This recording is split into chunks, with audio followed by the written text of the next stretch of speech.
Nataka kushare na wewe story moja ambayo mzee mmoja aliwahi kunihadithia. Aliniambia kwamba kulikuwa na mzee mmoja alikuwa na ndevu nyingi sana, alafu ndefu. Sasa huyo mzee alikuwa na mjukuu wake.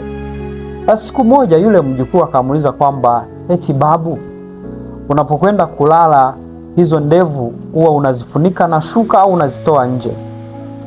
Usiku yule mzee alipokwenda kulala alipata shida kweli. Mzee wa watu hakulala.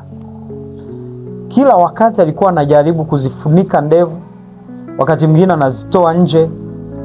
Akajaribu kila anavyoweza, kwa sababu ya lile wazo yule mjukuu wake alilomuingizia.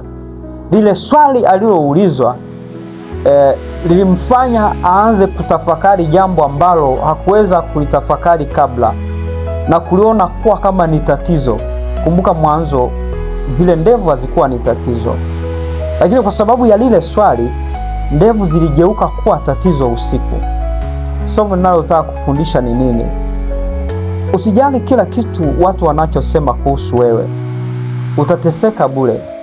Songa mbele katika maisha.